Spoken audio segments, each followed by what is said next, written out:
Hey friends, it is Lane with Tim's Nation. I am here today to talk to you a little bit about drop pods, the quickest way to get Space Marines into battle. We're going to talk about two things today. We're going to talk about the new drop pod models, then we're going to talk about the changes to the rules, and how I feel about those. So this is kind of a general drop pod review. I loved using these in the past.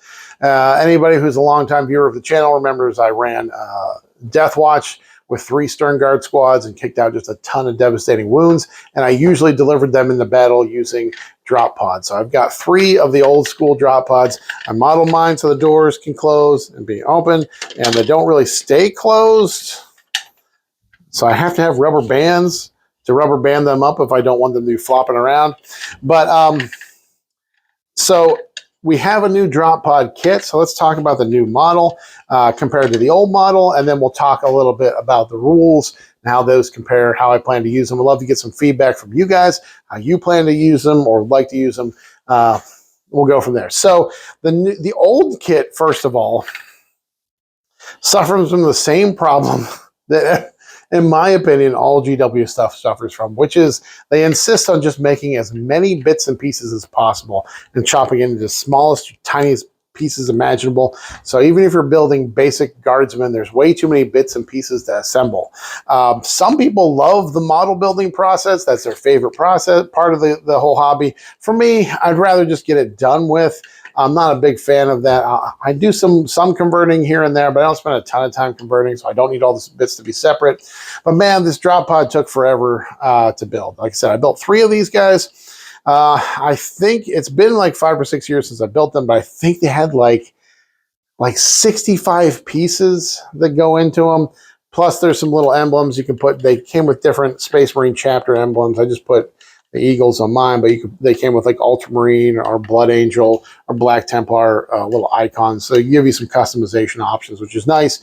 But yeah, 65 bits, and they did not go together very easily because there was no central thing that held them together. So when you put all these fins on the central pieces, a lot of times stuff didn't line up right. And most of the time when you built them, the doors don't line up the way they're supposed to. They're supposed to catch in the middle here and kind of click in and lock, but because it's just so wonky with putting them together, a lot of times they just don't close right. Like I said, I have rubber bands because my models are black. I went on Amazon and bought black rubber bands. And so whenever I don't have them opened up, I've got rubber bands on them to keep them together. But yeah, they're definitely very cool and very iconic in the lore of Space Marines, and the fact that Space Marines just come rocketing out of space, slamming into the ground, and pop out and start doing damage is awesome. But there were some frustrations with the old kit. It takes forever to build. It's really difficult to get everything lined up. I built 3 of these, and none of them are perfectly lined up. And then, of course, painting it takes forever, because it's like you have to completely paint the outside and the inside of a model. It's like painting 2 tanks. Like seriously, a Land Raider takes way less time to paint than one of these guys. And there's just so much real estate is what I call it when we're talking about surface area on a model to be painted. There's so much real estate that needs to be painted on these guys.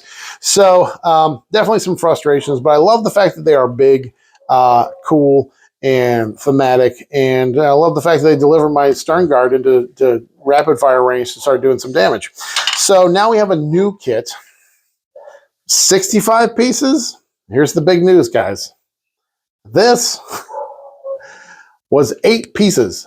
It was only 8 pieces to assemble. That's not counting. It also comes with the icons again. So I didn't put the icons on mine because I'm going to dig through my bits. I think I have some Death Watch little eyes that I can put around there. So I haven't put those on yet. If you count those bits, that's another 5 little bits on there. So you'd be at 13 bits. So, but yeah, so much simpler to build. Still doesn't line up perfectly, but much better and easier to line up, because you don't have to worry about the doors, the fit and finish on the doors, and how they fit together is much easier. So very easy to build. I primed mine with Lead Belcher because I'm going to paint the inside with Lead Belcher and wash and dry brush it just to give it the metallics. I figured it'd be easier to do that, and then I'll just paint with the brush the black on the external parts in the hull. But yeah, so much easier to build. Still doesn't go together perfectly because some of these little pieces in the middle here don't line up quite right, but a vast improvement in terms of just the easy nature to build. Now, it also comes with lots of little bits of rubble, kind of, illustrate the impact this thing makes on the ground, the fact that it hits the ground so hard, probably gets buried a little bit in the ground. I did not put the rubble on mine because I'm going to use them for competitive play, and it's obviously easier to place a model if the model is smaller. Even though, as we'll get to when we get to the rules, the actual doors and the rubble don't count really as part of the model. But when I have to physically place it on the table, it's much easier to squeeze it around the corner of a building if there's no rubble in the way, making that more difficult to do that. So that's why I didn't put the rubble on mine. But hopefully DJ throws up a picture here that comes with lots of neat little stone rubble bits. So if you're a big fan of tactical rocks on the bases of your models, if you buy the Drop Pod kit, you're going to get a whole bunch of sweet tactical rocks. You're going to love it. Great for basing, building stuff, all that kind of good stuff. So yeah, the kit does come with 2 models. It is 3 sprues. So the whole bottom piece, all the doors and everything, is one piece on one sprue, and it's got a few of the little wing things, and then there's no sprue with just a bunch of the wings. So it is designed not with to be sold as 2 models in a kit. If that's might be frustrating for some people because they just want to buy one, but it's $80 for 2 of them, meaning they're $40 a piece, which is just about the cheapest GW model of this size you can get. I mean, these days, a little infantry character is $35. Again, we're talking about US dollars here because we're in the US. But $40 a piece is a pretty good deal for something like this. They aren't very many points, so they don't add a lot of points to your army if you're trying to bulk up on points. But the fact is, it's very nice. You can get them pretty reasonably affordably. And a lot of places, folks get some kind of discount. Find them on eBay. Find them at your local store that has a rewards program or a discount program. So they're pretty affordable there in terms of dollars per ounce of plastic. I don't know how the best way to measure it is. Now, here's the downside for you nerds that got all upset about the Rogel Dorn tank having a big hole in the bottom. I got news, guys. The bottom of this is just the concave imprint of the actual of the base. There's no bottom featuring on this. The old one had the little thrusters in there. I didn't paint these ones. There should be a picture up here. The old one had the thrusters that you could put on there and paint and everything. There are extra bits, more bits to assemble. This one is just, so if you turn it over, you're going to be dissatisfied if you're a big fan of bottoms on models specifically. So because there is no bottom for this, it is just the underside of the mold. So I'm okay with that because I'm not really going to be looking under them. Not much reason to have them upended often. So, of course, with the simplicity, that same thing applies to this kind of top piece that's holding all the fins together. If you look up from the inside, it's unfinished in there. I'm okay with that because, again, it's going to be on the table. I'm not looking up into it. I don't need to see what's going on in there. I much prefer the simplicity of the build, which I think is a big deal. So I'm glad that they're easier to build. Now, when it comes to the actual models themselves, again, I took a couple pictures. Hopefully throw them up here. The old Drop Pod, the doors are all about an inch longer. They cut about an inch off of these, the idea being that part of the door closes differently on the new models. So as far as the overall footprint, the new models have about 2 inches less diameter because it's an inch less on each of the doors on either side. So it's a little bit smaller. It means it's easier to squeeze into places. Now, as we get to the new rules, as I said, the new rules kind of state that the stuff that's on the ground, the fins, the rubble, the bottom parts of it don't really count as part of the model. So that's kind of GW tacitly saying that you can still use your old models, even though the scale is different, because vertically they're the same height. They're virtually the same as far as the hull is concerned, just the doors are different. So you could use your old models with the doors open. You could use your old models with the doors closed because the doors don't really count for anything. It shouldn't matter which model you use. Now, for casual play or your local RTTs, you should be fine. But if anytime, honestly, any tournament, even your local RTTs, you probably do want to check with the TO just to make sure it's okay if you're still trying to use the old models, because they might insist that you use the new models, even though the fins don't really count for everything. But yeah, I think for the most part, for most casual play, you should be fine using the old models because the doors don't count as parts. Models can move over them. Models can stop on them. Enemy models can be on them. It only counts in the engagement range. It's actually engagement range of the hull, the fins here, so not the doors. So, but other than that, their size is pretty similar. Of course, we do not have guns on the new ones. There's no Stormbolter or Deathwind launcher on that. Not that those ever did much damage, but yeah, that's the only difference. So I'm actually pretty happy with them. It's still going to take a long time to paint, but at least you don't have to paint the outside of all those fins. In addition to that, so I'm excited to get these kind of up and start using them in tournaments a little bit. I don't know how competitive they're really going to be. I really like the fact, and we'll just move on to the rules here. So let's talk about rules. So the old drop pod rules were turn 1, they can come in. Turn 1, 2, or 3, they can come in from reserve. They're carrying 10 Marines, transport capacity of 10, and they could drop in turn 1, 2, or 3.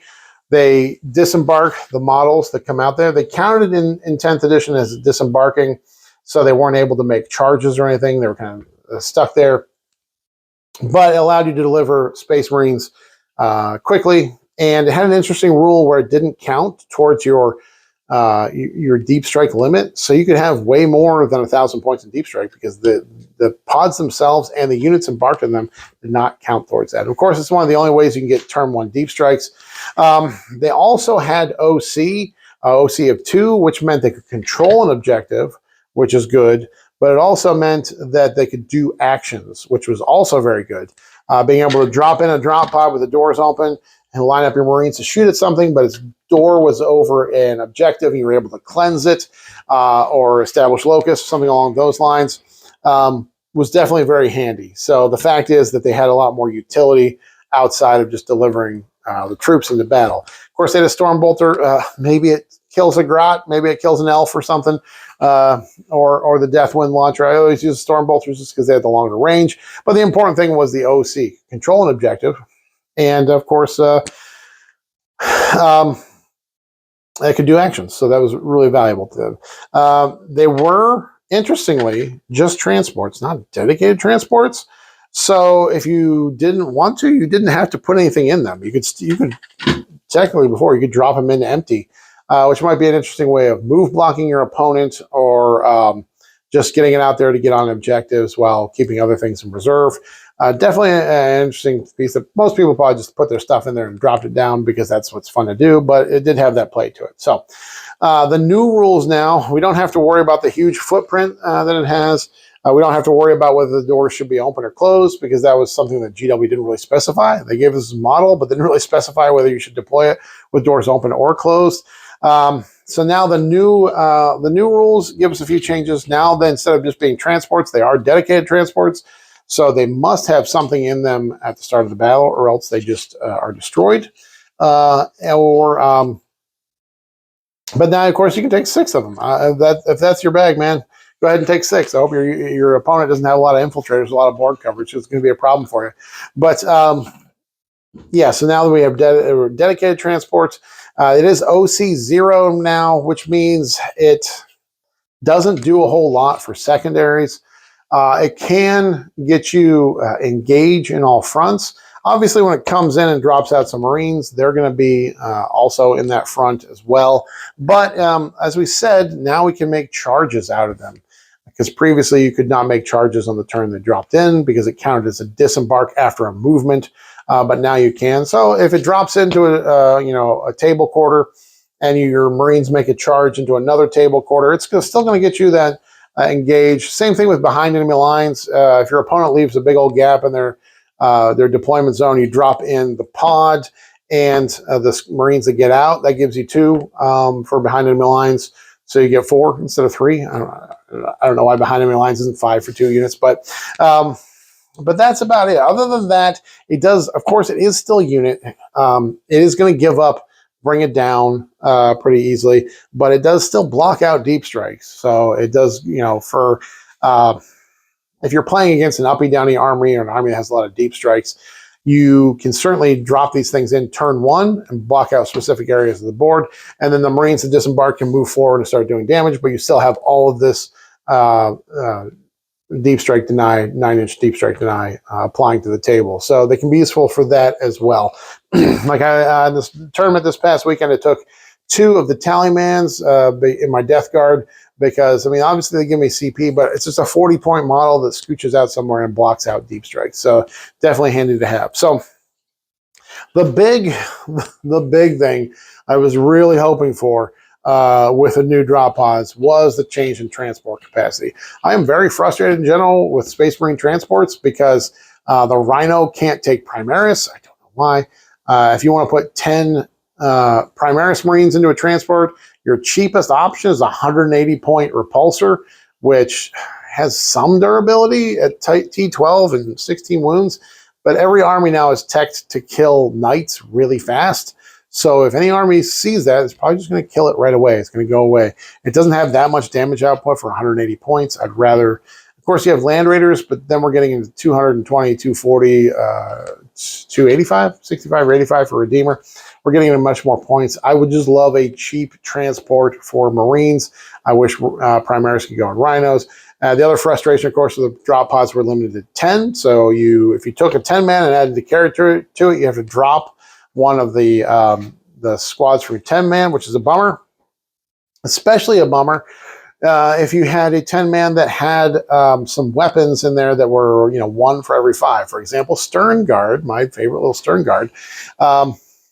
If you're going to put a 9-man in there with a character, you have to take it as a 9-man squad, meaning you get 1 heavy bolter for every 5-man in the squad, so you'd only get 1 heavy bolter in the 9-man. It's kind of a frustrating thing. I mean, you didn't just have 1 fewer model, you lose one of the heavy weapons as well. The same can be said for other infantry squads the same way, so attaching a character is super frustrating. Of course, you can do it with smaller squads, maybe a 5-man Hellblasters or whatever, but if I'm alpha striking guys, I'm going to alpha strike hard, and I want to put a 10-man in there with a character. And especially in Librarians detachment, we need to attach Librarians to make stuff really cook. So I'm glad that we have that. At least that part has improved quite a bit. So in addition to that, we can charge out of these guys. Still going to be a 9-inch charge. You still have to be 9 inches away. The disembark has to be 9 inches away. So it might be interesting if you have a detachment or a unit that has rerolling charge rolls innately to give you that, because you don't really want to spend CP on rerolling a 9-inch charge unless you're really desperate. But if you drop 2 or 3 of these in and you have a detachment that gives you charge rerolls or an enhancement that gives you charge rerolls, you might be get a little bit of value out of that. But yeah, that's it. Please check out the battle report here. Let's see how they actually do. Running 3 of them probably isn't the best idea, but we're going to throw 3 on the table today. Going to drop them in there, hopefully do a lot of alpha striking damage, and then we'll see how the game plays after that once I have dropped in. All right, guys, thanks for watching. Follow me over to the battle report. Let's see how the drop pods do.